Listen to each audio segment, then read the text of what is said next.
ርዕሴ በጣም ከፍተኛው የእግዚአብሔር በረከት የሚል ነው። ከፍተኛው የእግዚአብሔር በረከት ኢየሱስ ጌታ ነው። ወደ ኋላ ወደ 12 እንሂድና ዘፍጥረትን እነግራችኋለሁ።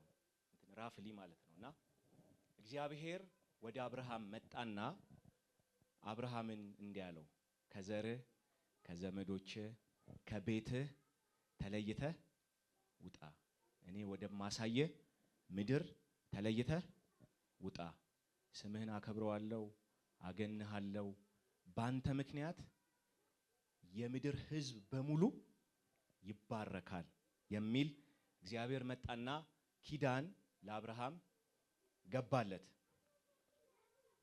አብርሃምም ይህንን ኪዳን ከሰማ በኋላ እግዚአብሔርን አድምጦ ወጣ።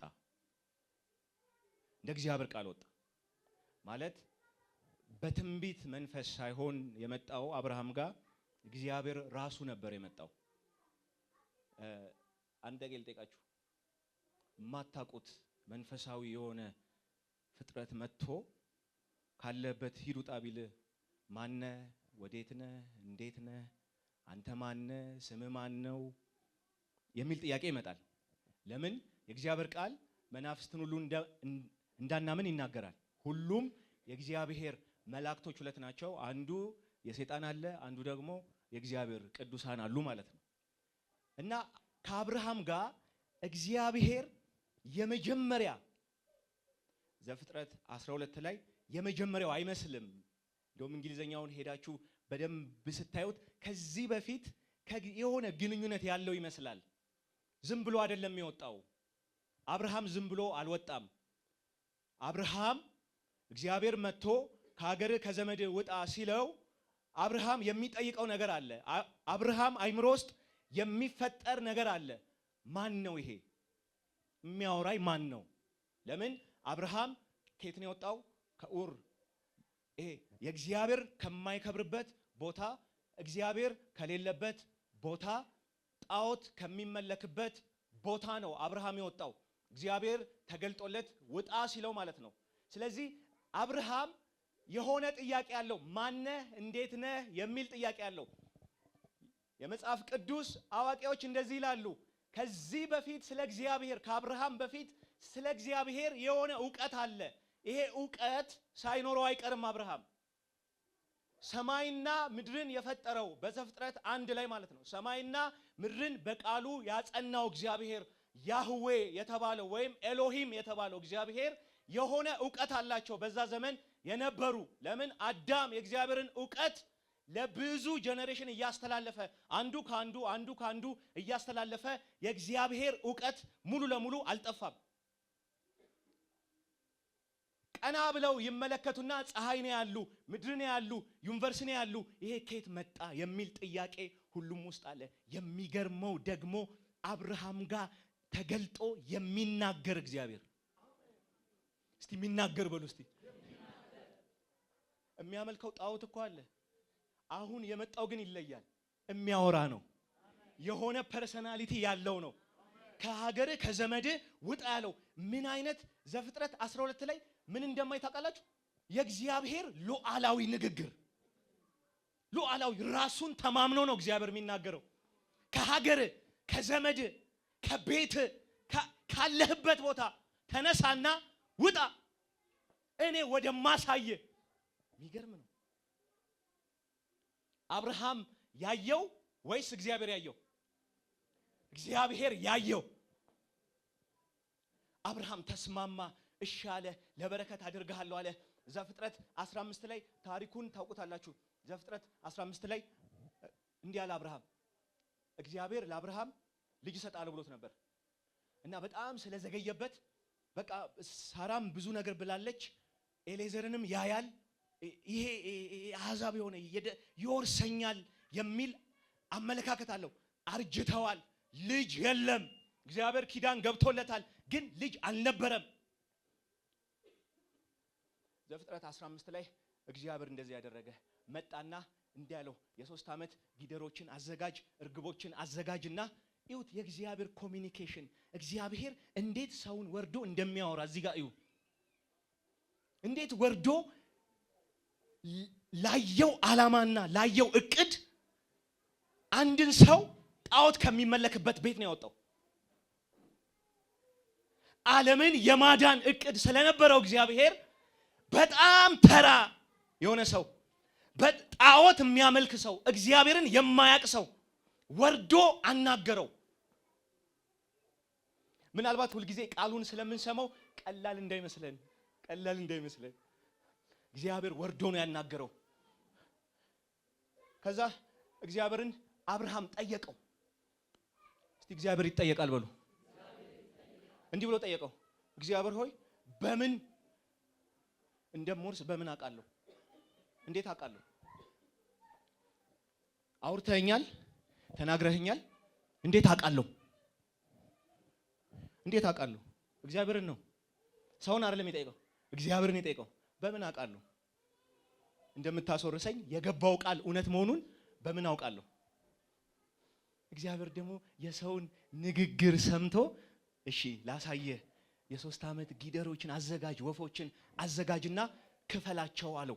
በዚህና በዚህ አድርግና ክፈላቸው፣ እኔ ካንተ ጋር ኪዳን አደርጋለሁ አለ። አብርሃምም እሺ አለ። በዛ ዘመን ኪዳን የሚገባው እንደዚህ ነው። እንስሳቶች ይበለቱና በዚህና በዚህ በኩል ይሆኑና ኪዳን የሚገባው ሰው ኪዳኔን ባልፈጽም እንደነዚህ እንስሳቶች ልበለት ልቆራረጥ የሚል እግዚአብሔር እንደዚህ እያለ ነው።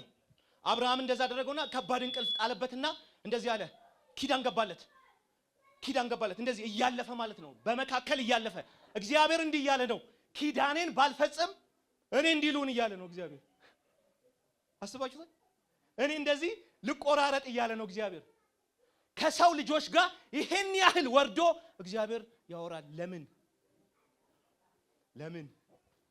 ለምንድን ነው ይሄን ያህል እግዚአብሔር ወርዶ ቁረጥ፣ እረድ፣ እንደዚህ አርግ እኔ አልፋለሁ ምናምን?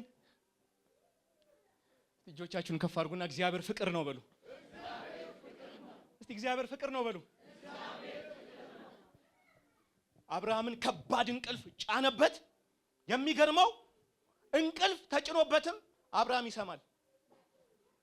ድንቃጤ ወደቀበት ይላል። ጭጋግ ወደቀበት። እግዚአብሔር መጣ እንደ ምድጃ የሚሆን በመካከል እያለፈ እግዚአብሔር እንደዚህ ያለው፣ ይኸውልህ ምንም ልጅ እኮ የለውም፣ አንድ ልጅ የለውም። እንዲህ አለው፣ ዘርህ አለው ትውልዶችህ በማያውቁት ምድር ለ400 ኧረ ኢየሱስ ጌታ ነው። እዛ ላይ እግዚአብሔር እዛ መካከል እያለፈ 400 ዓመት ያያል። የአብርሃምን ትውልድ ያየዋል። ኧረ ሃሌሉያ! እንዲህ ቆሞ እኮ ነው የአብርሃምን ትውልድ፣ ገና ያልተፈጠረውን ትውልድ፣ በአብርሃም ውስጥ የሚወጣውን ያንን ልጆች እያየ እግዚአብሔር እንደዚህ በማያውቀው ምድር ለ400 ዓመታት ይገዛላል። አብርሃም በዛ በተኛበት በእንቅልፉ ኪዳን ተስማማ። አብርሃም አይደለም ኪዳን ያደረገው፣ እግዚአብሔር ነው ኪዳን ያደረገው። ለምን መሰላችሁ? አብርሃም ኪዳን ቢያደርግ አብርሃም ይሳሳታል፣ ይወድቃል፣ ደካማ ነው፣ ሰው ነው። እግዚአብሔር ግን ከራሱ ጋር ኪዳን አደረገ። እፈጽመዋለሁ፣ ልጅን እሰጥሃለሁ፣ አበዛሃለሁ፣ ለምድር በረከት አደርግሃለሁ የሚል ሃሌሉያ! ይሄንን በረከት ያዘና ይስሐቅ ተወለደ። ይስሐቅ ሲወለድ አብርሃም በሚሞትበት ጊዜ ይሄንን በረከት ለይስሐቅ አስተላለፈው። ይስሐቅ ደግሞ ይሄንን በረከት አብርሃምና ይስሐቅ እንደ እግዚአብሔር ፍቃድ ሄደዋል። ይስሐቅም አገባ፣ አብርሃምም ሞተ። እግዚአብሔር ግን አለ። ሰውየው ሞቷል፣ የእግዚአብሔር ኪዳን ግን አለ። ሰውየው አንቀላፍቷል፣ የእግዚአብሔር ኪዳን ግን አሁንም አለ። እጆቻችሁን ከፍ አድርጉና እግዚአብሔር ታማኝ ነው በሉ እስቲ። ሰውየው አፈር ሆኗል፣ ግን እግዚአብሔር የአብርሃም አምላክ እየተባለ ይጠራል። ሞቷል እኮ ታች ነው ያለው፣ ግን የአብርሃም አምላክ እየተባለ ትውልድ በሕያው የሆኑ ሰዎች ምድር ላይ የሚንቀሳቀሱ ሰዎች የአብርሃም አምላክ ይላሉ። እሱ ግን ሞቷል፣ አንቀላፍቷል። እግዚአብሔር ኪዳኑን ይጠብቃል። ይስሐቅ ኪዳኑን ተቀበለ። ይስሐቅ እንደ አብርሃም ሄደ፣ እንደ አባቱ እንደ አብርሃም ሄደ። ከዛ በኋላ ይስሐቅ 2 ልጆችን በርብቃ ማህፀን ውስጥ ቁጭ ብለው ሲፋለሙ ሲታገሉ አየችና ወደ የሆነ ቦታ ሄደችና ይመስለኛል የሆነ ነብይ አለ የሆነ እግዚአብሔርን ቃል የሚሰማ አለ ሄደችና ሆዴ ዝም ያለ ወትሮ ይንቀሳቀሳል በጣም የሆነ ፋይት አለ ምንድነው ሲል ሆዲሽ ውስጥ ያለው ሁለት ልጅ ነው አይደለም ያለው ሆዲሽ ውስጥ ያለው ሁለት አገር ነው አለ ኢየሱስ ጌታ ነው ኔሽን ነው ያለው አገር ነው ያለው ልጆች ሳይሆኑ አገር ናቸው አለው እንዴ እቺ ሴት አገር ተሸክማ ነው የምትንቀሳቀሰው አገር ሁለት ኔሽኖች ሁለት ህዝቦችን አረ ኢየሱስ ጌታ ነው ከተወለዱ በኋላ ያዕቆብ ተረከዝ ይዞ ወጣ አወጣጡ ራሱ ተፈጥሮ ራሱ የሚገርም ነው ያዕቆብ እንደ አብርሃም አይደለም እንደ ይስሐቅም አይደለም ያዕቆብ ዊርድ የሆነ ሰው ነው ዊርድ በጣም ለእግዚአብሔር አስቸጋሪ የማይመች የሆነ ሰው ነው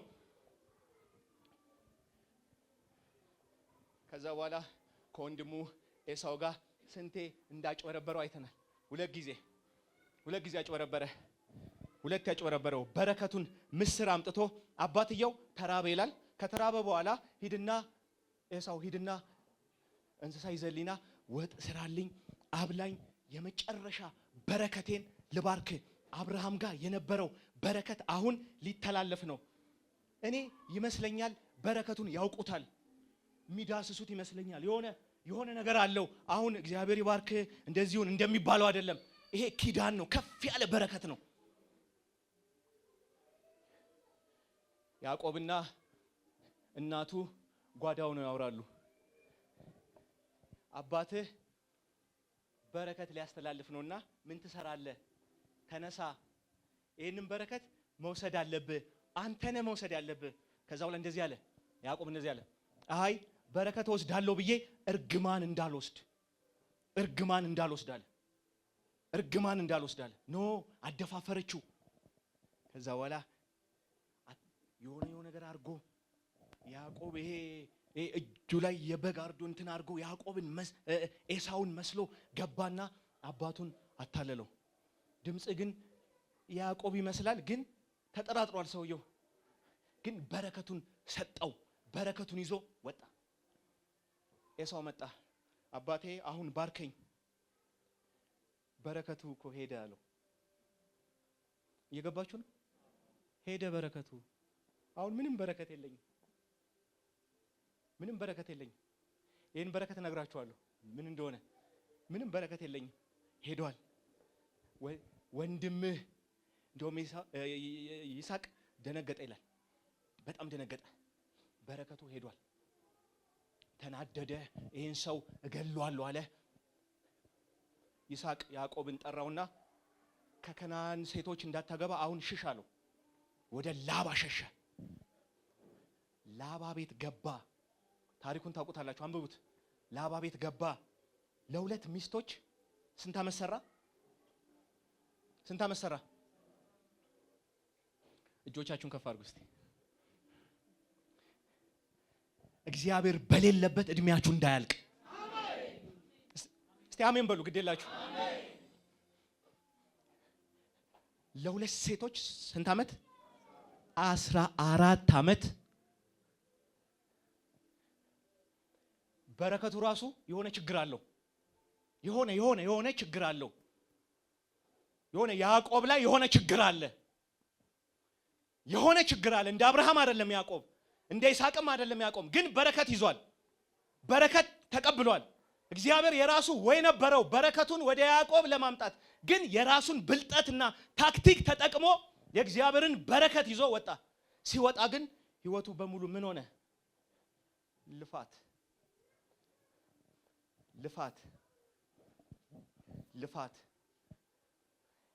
ለሚስት 14 ዓመት ለፋ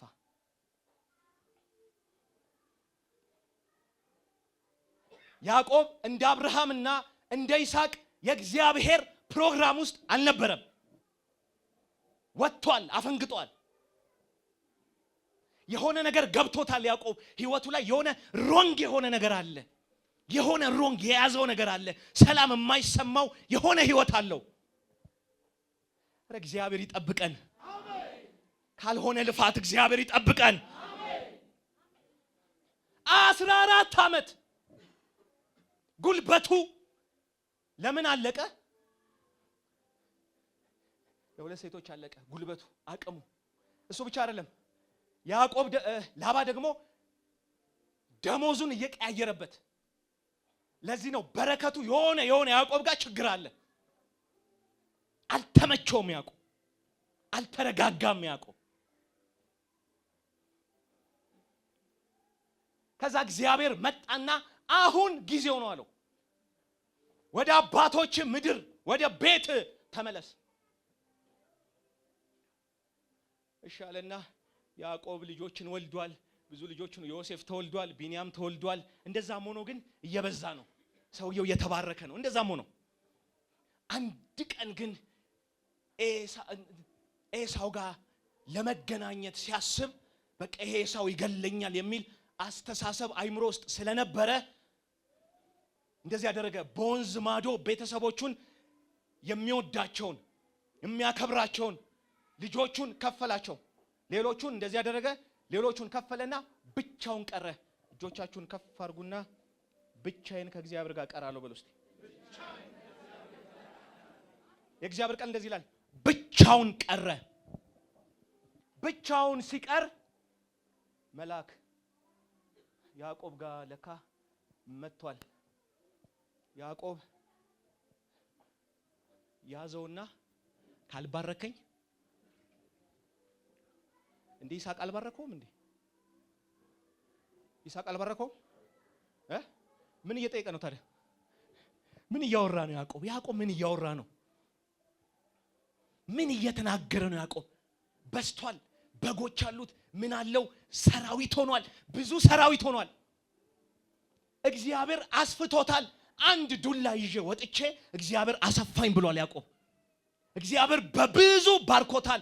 ግን መልአኩ መጥቶ ሲያወራው ጉልበቱን ይዞ አለቅህም፣ ካልባረከኝ አለቅህም። አንድ ወት ልንገራችሁ። ዛሬ እንዲህ ብዬ ልመርቃችሁ። እጃችሁን ከፍ አድርጉ። አህዛቦች ጋር የሌለው ነገር እናንተ ጋር በኢየሱስ ስም ይምጣ። አሜን። ይኸውልህ መኪና ምናምን አይደለም፣ እነሱ ጋር አለ። ቤት እነሱ ጋርም አለ። አሁን የሌለው ነገር ነው እናንተ ጋር መምጣት ያለበት። አሜን። እሱም ቅባት ይባላል። አሜን። የእግዚአብሔር በረከት ይባላል። አሜን። አንተ የእግዚአብሔርን ሕዝብ ልዩ የሚያደርገው የመንፈስ ቅዱስ ኃይል ነው። አሜን። በምንም ማንም ሊሰጠው የማይችለው። ያዕቆብ ምን እየጠየቀ ይመስላል? በረከት ሲል ገንዘብ፣ መኪና፣ ፎቅ አይደለም። ያዕቆብ እንዲህ ያለ ነው፣ እግዚአብሔር ሆይ ወደ ፕሮግራም አስገባኝ።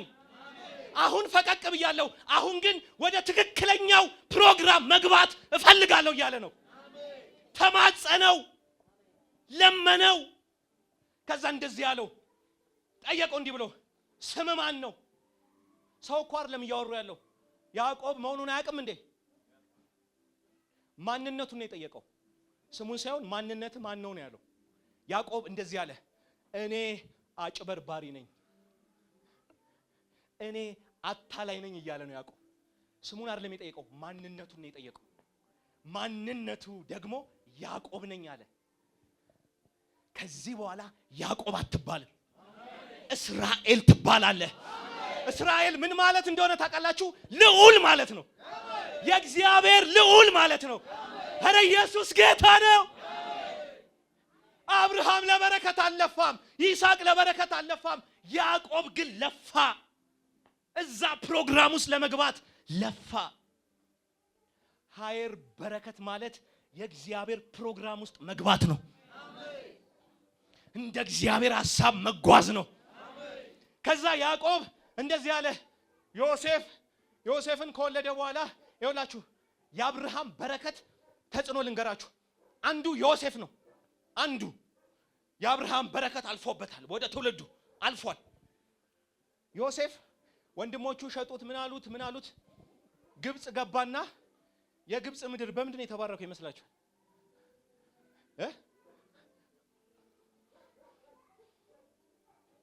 ዮሴፍ ላይ ባለ አኖይንቲንግ እኮ ነው። እናንተ በቅባት እኮ ነው። አለሜዳ ነው። ዮሴፍ ላይ ምን ነበር? ማንም የማያየውን ሚስጥር ቁልፍ አለው። አንተ የነገስታትን ዮሴፍን ከጉድጓድ ሊያወጣው እግዚአብሔር ሲያስብ የፈርዖንን ቤት ነው ያንኳኳው እግዚአብሔር በህልሙ። ያውም አልጋው ላይ ነገር ፈለገው። አልጋው ላይ ህልም አየ። ማን ይተርጉመው? ማን ይፍታው ያንን ህልም? እስቲ እጆቻችሁን ከፍ አድርጉና እንደዚህ በሉ። እኔ በሉ እስቲ እኔ በሉ እስቲ ማንም የሌለው አሕዛቦች የሌላቸው የሰማይ ቁልፍ እኔ ጋር አለ። አስማተኛም አይፈታው፣ ደጋሚም አይፈታው፣ ጠንቋዩም አይፈታው። ከሰማይ የሆነ ቁልፍ እሱ እኮ ነው በረከት። ይሄ እኮ ነው ይሄ ነው በረከት። የእግዚአብሔር ሕዝብ ሆይ በረከት ይሄ ነው። የዮሴፍ ቅባት አንተ ላይ ቢኖር ማን ይፍታው? ከዛ አንዱ እንዲህ አለ። ኧረ እንዳለ የሚገርማችሁ ሁለቱ ጠጅ አሳላፊውና እንጀራ አቅራቢው በህይወታቸው ህልም አይተው ያውቁ። ዮሴፍ ስላለ ነው ህልም ያዩት፣ ያውም በአንድ ሌሊት። አቤት እግዚአብሔር ነገር ሲፈልግ! እስቲ እግዚአብሔር ነገር ሲፈልግ በሉ እስቲ። ይኸውልህ ካንተ የተነሳ እማያልመው ራሱ ያልማል። አንተ ባለበት ቤት ህልም አይቶ የማያውቀው ራሱ ህልም አለሙ። በአንድ ቀን በአንድ ሌሊት ፊታቸው ተከዙ ይላል። እነዚህ እኮ ጣዖት አምላኮች ምናምን እኮ ናቸው ያዩት። አንተ በህልም ያምናሉ። አማኙ እኮ በህልም አያምንም። የሆነ ቅዠት ይመስለዋል። የሆነ ነገር እማያምን እኮ አለ። አንተ እግዚአብሔር በህልም ይናገራል። እስቲ አጠገብ ያለውን እግዚአብሔር በህልም ይናገራል በለው። ዮሴፍ ስላለ ህልም አዩ። መገኘቱ ብቻ ዮሴፍ ባለበት ሰዎች ያልማሉ። ህልም ያሉ በቃ ኧረ ኢየሱስ ጌታ ነው። ህልም ያሉ ለምን መሰላችሁ? ተርጓሚ ካለ ህልም የሚያይ አለ። የመተርጎም ቅባት ካለ ጉባኤ ውስጥ ህልም የሚያይ ሰው አለ። ኧረ ኢየሱስ የሚተረጉመው ህልምን ይስባል፣ ህልምን ያመጣል። ከዛ በኋላ ህልም አዩና ፊታቸው በጣም የሆነ በቃ ሲል ምን ሆናችሁ ነው አለ። እንደዚህ የሁለቱንም ፈታላቸው። አንተ ትፈታለህ፣ አንተ ግን ትሰቀላለህ አለው። አመኑ፣ ሄዱ። አንዱ ተሰቀለ፣ አንዱ መጣ። ንጉሱ አስፈልጎ እያስቸኮለ አመጣውና ህልሙን ከነገረው በኋላ ህልሙን ነገረው፣ ፈታው። እጆቻችሁን ከፍ አድርጎና ይሄ የአብርሃም በረከት ነው በሉ እስቲ። አንተ የአብርሃም በረከት ይሄ ነው። የአሕዛብን የነገስታትን ቁልፍ የያዘ በረከታቸውን የያዘ መውጫ መግባታቸውን የያዘ የአብርሃም በረከት ቅባት ነው። አንተ መንፈስ ቅዱስ ነው። ኧረ ኢየሱስ ጌታ ነው። ከፈታ በኋላ ዮሴፍና ያዕቆብ ተገናኙ ይላል። አንብቡት እናንተ። ከተገናኙ በኋላ ፈርዖን ፊት ገባና እንደዚህ አለ። እድሜ ስንት ነው አለው። እባክህ እድሜ ጥቂት ሆነብኝ። ምን እያለ መሰላችሁ? የልፋት ነው የኔ እድሜ እያለ ነው። ያዕቆብ ለፍቷል በጣም። አብርሃም አልለፋም። ይስሐቅማ ጭራሽ በንጉስ ቤት ያደገ ልጅ በሉት። ይስሐቅ ማለት ምንም መንከራተት እንኳን አላየው። አብርሃም እንኳን ትንሽ አይቷል። ያዕቆብማ ከነሱ በላይ። ለምን? ታፔላ አለ እላዩ ላይ ምን የሚል አጭበርባሪ ነው ማንነቱ። ያዕቆብን እዚህ ብትጠብቀው እዚህ ነው ያለው፣ እዚህ ብትጠብቀው እዚህ ነው ያለው። እንኳን ለሰው ለእግዚአብሔር የማይመች የሚሙለጨለጭ ሰው ነው። እድሜ ጥቂትም ሆነብኝ። በቃ የባግ የመከራ የሆነ እድሜ ነው አለ። ከዛ በኋላ ልጆቹን ጠራና ይላል። ልጆቹን ጠራና እንደዚህ ያደረገ። አሁን እመርቃችኋለሁ አለ። የመጀመሪያው ሮቤል ነው ያነበብኩላችሁ። ሮቤል እንደዚህ ያለው አሁን በረከት ሊያስተላልፍ ነው። አብርሃም አስተላለፈ፣ ይስሐቅ አስተላለፈ። አሁን ያዕቆብ ሊያስተላልፍ ነው። ያዕቆብ ጋር ርህራሄ የለም፣ ማዘን የለም። አያዝንልህም፣ ያዕቆብ አያዝንልህም። የመጀመሪያ ልጁ ከሚስቱ ጋር ያልሆነ ግንኙነት ስለነበረው ከያዕቆብ ሚስት ጋር እንደዚህ ያለው፣ ሮቤል አንተ በኩር ነህ አለው። ኃይሌ ነህ፣ ጉልበቴ ነህ፣ የጉብዝናዬም መጀመሪያ ነህ፣ የክብር አለቃ፣ የኃይል አለቃ። አሞግሶ ነው የጀመረው።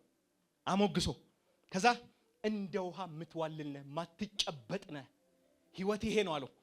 ከዛ በኋላ እንደዚህ ያለው ወደ አባት መኝታ ወጥታልና አለቅነት እንደ ውሃ የምትዋልና አለቅነት ላንተ አይሁን። ወደ አባት መኝታ ወጥታልና አረከስከውም፣ ወደ አልጋዬም ወጣ። አለቅነት ላንተ አይሁን የሚለው ቃል ኤክሴል ይለዋል። ምን ማለት መሰላችሁ? እንዲህ ያለው ነው። ሮቤል አትበዛም እያለው ነው። ሮቤል እድሜ ጥቂት ነው እያለው ነው። ሮቤል የአባትህን መኝታ ስላረከስክ አንተ ጋር መስፋፋት የለም። ትውልዶች አይሰፉም ወይም ኤክሴል አታደርጉም። ሊሚትድ ነህ፣ ይሄ የተገደብክ ነህ እያለው ነው። ያዕቆብ ጋር ርኅራ የለም። ረገመው ይላል። ልጁን ረገመው። ያዕቆብ በርግማን ነው የጀመረው። ረገመው። ሮቤልን ረገመው። ትውልዶቹን ረገመው። እሱን ቢረግም እሺ፣ ትውልዶቹን በሙሉ ረገማቸው። አቤት የበረከት ኃይል! ከነዚህ ሰዎች ጋር እኮ እግዚአብሔር ካፋቸው ቃል ጋር ነው። ረገመው ይላል።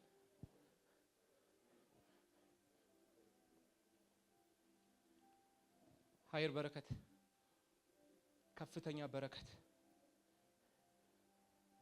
አብርሃም ባረከ፣ ይስሐቅ ባረከ። ሮቤል ሊሚትድ ነው። ሮቤል እጣ ፋንታ የለውም። ሌሎቹ ተባርከዋል፣ እሱ የልፋት እንደ ያዕቆብ ይለፋል። በቃ ምንም እንደ ያዕቆብ ሞት የነገሰበት እንዲህ ብሎ ነው የረገመው። ሳትሸመግሉ ሙቱ ብሎ ነው የረገመው። የሮቤል ነገድ ማለት ነው። አንድም ያረጀ የለም። ታሪክን ሄዳችሁ አርጅቶ የሞት የለም። እሱ ብቻ አይደለም፣ አንድም ንጉሥ አልወጣም፣ ነብይ አልወጣም፣ ሊደር አልወጣም፣ ሽማግሌ አልወጣም። ሮቤል ማለት መንጋ እንደሌለው ትውልዱ ማለት ነው። ሮቤል ማለት መንጋ እንደሌለው ዝም ብሎ የሚኖር ነው። የሚገርማችሁ ሙሴ አስመረጣቸው። ወደ ከነዓን ሊገቡ ሲሉ ቦታ አስመረጣቸው። ሮቤል እንዲመረጠ በጣም የሚያምረውን ሮቤልና ጋድ የሚያምረውን ቦታ፣ ውሃ ያለበትን የለመለመውን ቦታ መረጡ። ምንም የቦታ ጉዳይ አይደለም። ቦታው ያማረ ነው፣ የለመለመ ነው። ግን ከርስ አለ ህይወቱ። ከርስ መርገም አለ ህይወቱ ላይ። አንድ ነብይ አንተ ከቢንያም እንኳን እኮ አንተ ሳኦል ወጥቷል። ሳኦል እንዲህ አለ፣ እኔ ከታናሽ መንጋ፣ ይሄ ታናሽ ነው፣ ህዝቤ ታናሽ ነው ያለበት መንጋ እግዚአብሔር ሳኦልን እንኳን አውጥቷል። ከሮቤል ምን ይምረጥ? ከየት ይምጣ? ተረግሟል ሰውየው። እርግማን ውስጥ ነው ያለው። ዛሬ ኢትዮጵያን የረገሙ ይደፉ በኢየሱስ። ትውልዱን የረገሙ ይደፉ። ለምን ይመስልሃል? አገልጋይ እስከ 20 ዓመት የማይቆየው ኢትዮጵያ ውስጥ ለምን ይመስልሃል? ቅባት የማይቆየው ኢትዮጵያ ውስጥ ለምን ይመስልሃል? ሰው በዘር የሚጣለው ለምን ይመስልሃል? አማኝ ሆኖ ህይወቱ የማይቀየረው ለምን ይመስልሃል? ሃየር እርግማንና ሃየር በረከት እየሰሩ ስለሆነ ከፍተኛ እርግማን ኢትዮጵያ ላይ። አንተ ስትተኛ ተራጋሚው በሌሊት ይራገማል። እንዴት ትበዛለህ? እንዴት ልትበዛ ትችላለህ? እንዴት ልትባረክ ትችላለህ? ትጸልያለህ፣ ለውጥ የለም። ትጸልያለህ፣ ለውጥ የለም። የቱጋ ነው ችግሩ ብለህ እነ ሮቤል ይለፋሉ፣ ምንም የለም። ይለፋሉ፣ የለም። ያውም የሚያምር ቦታ ነው ያሉት። የፈለገ ይኸውልህ፣ እርግማን ያለበት ሰው አሜሪካ እንኳን ቤት አይሳካለት። በጣም አውሮፓ እንኳን ቤት አይሳካለት። ዛሬ እግዚአብሔር እንዲህ ብሎኛል፣ እርግማንን በኢትዮጵያ ላይ እቀይራለሁ ብሎኛል። አረ ሃሌሉያ! የጽድቅ ፀሐይ ይወጣል። የተያዙ ይወጣሉ፣ የተቀቡ ይወጣሉ፣ ነቢያት ይወጣሉ፣ አገልጋዮች ይወጣሉ፣ እንደ ዮሴፍ ያሉ ይወጣሉ። አረ ኢየሱስ ጌታ ነው። ዘዳግም 33 የሮቤል ታሪክ ታዲያ እዚህ ጋር ቀረ ወይ? እዚህ ጋር ቀረ ወይ? አልቀረም። ዘኍልቍ 32 ላይ እንደዚህ የሚል ቃል አለ። ሙሴ እንዲህ ብሎ ጠየቃቸው። ሮቤልና እንደተረገመ ነው እዛው እንደተረገመ እንዲህ ብሎ ጠየቃቸው። ለእስራኤል ሕዝብ ትዋጋላችሁ ወይ አላቸው። አሁን እንዋጋለን አሉ። ታዘዙ። እግዚአብሔርን ታዘዙ። የሮቤል ነገድ እግዚአብሔርን ታዘዙ። እስቲ እጃችሁን ከፍ አድርጉና እግዚአብሔርን እታዘዛለሁ በሉ እስቲ። እስቲ እንደገና እግዚአብሔርን እታዘዘዋለሁ በሉ እስቲ። ለምን መሰለ? የበረከት ምንጭ ያለው እሱ ጋር ነው። ሌላ የትም የለም።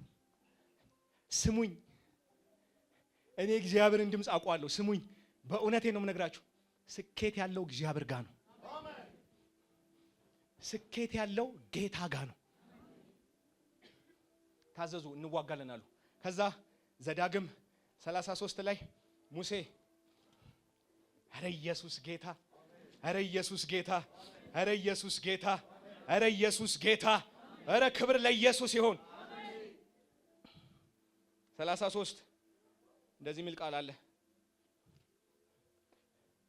እስቲ እጆቻችሁን ከፍ አድርጉና የእግዚአብሔር ሰዎች ይነሱ በሉ። መርገምን በሉ እስቲ ወደ በረከት የሚቀይሩ የእግዚአብሔር ሰዎች ይነሱ። ሙሴ ደግሞ ሊሞት ባለበት ጊዜ እንደ ያዕቆብ ነገዶቹን ሰበሰበ። አሁን ታሪክ ሊቀየር ነው። ነገዶቹን ሰበሰባቸው። አሁን ልባርካቸው አለ። አያችሁ፣ አሁን እንደ ያዕቆብ አይደለም። አሁን ሙሴ ሊባርክ ነው ነገዱን። እንዲህ አለ የእግዚአብሔር ሰው ሙሴ ሳይሞት የእስራኤልን ልጆች የባረከበት በረከት ይህች ናት። እንዲህም አለ፣ እግዚአብሔር ከሲና መጣ ይላል። ያንን በሲና ተራራ ላይ የወረደውን አወራረዱን ሁሉ አይቶታል እኮ አመጣጡን። ከሲና መጣ አለ።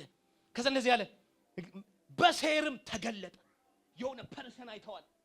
የሆነ የቆመ በቃ ይሄ የኛ አምላክ እኮ ዳጎን አይደለም። ኢየሱስ ጌታ ነው። ሕያው ነው፣ የሚራመድ ነው፣ የሚያወራ ነው። አረ ኢየሱስ ጌታ ነው። ተገለጠ፣ አየሁት እያለ ነው። ከዛ እንዲህ አለ፣ ከፋራን ተራራ አበራላቸው። እዛው አካባቢ ነው። በጣም ብርሃን ነበር። ለእስራኤል ሕዝብ አበራላቸው አለ። ሕዝቡንም ወደዳቸው።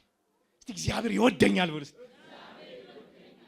የሚገርመው እግዚአብሔር ተገለጠ፣ ከፋራን አበራ፣ ከሲና ወረደ። እንትኑን ማስደንገጡን የሆነ አሳያቸው አይደለም። ሕዝቡን ወደዳቸው። ከተገለጠ በኋላ ልክ ሕዝቡን ሲያያቸው ወደዳቸው። እግዚአብሔር የፍቅር አምላክ ወደዳቸው። ቅዱሳኑ ሁሉ በእጅህ ናቸው፣ በእግሮችህም አጠገብ ተቀመጡ፣ ቃሎችህንም ይቀበላሉ። ሙሴ ለያዕቆብ ጉባኤ ርስት የሆነውን ሕግ አዘዘን። የሕዝቡ አለቆች ከእስራኤል ነገዶች ሁሉ ጋር በተከማቹ ጊዜ ንጉሡ በይሹሩን ነበረ። ሮቤል እስቲ ሮቤል በሉ እስቲ አንብባችሁ እዛ እኮ ያለው ሙት ነው። አሁን ታሪክ ሲቀየር፣ ታሪክ ሲለወጥ፣ አረ ዛሬ ታሪክ ይቀየር። አረ ታሪክ ይቀየር በኢየሱስ። አረ እንዲማን ሞትም ታሪክ ይቀየር። እንደ ያዕቆብማ እድሜ አይበላም። ለሆነ ነገር እየለፋህማ ለሆነ እየለፋ እድሜ አይሞትም በኢየሱስ። አረ ትቀባለህ፣ ትወጣለህ።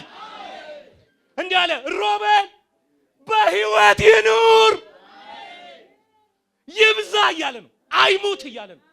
ሞት የከበበው ነገድ አሁን አይሙታል። ሮቤል በሕይወት ይኑር አይሙት፣ ሰዎችም በቁጥር ብዙ ይሁኑ። አሜን አትሉም? እስቲ እንደገና አሜን። እስቲ እንደገና አሜን። ሙሴ እንዲህ አለ፣ ሮቤል አይሙት፣ በሕይወት ይኑር። አሁን ይቀጥል። ከትውልዱ ነቢያት ይውጡ፣ ከትውልዱ ነገስታት ይውጡ፣ እድሜያቸው ይርዘም እያለ ነው። አረ ዛሬ በኢየሱስም እድሜያችሁ ይርዘም። ከቤት ነብይ ይውጣ፣ ከቤት ኃያል ታላቅ ነገር ይውጣ። ከቤት ቅባት ይውጣ።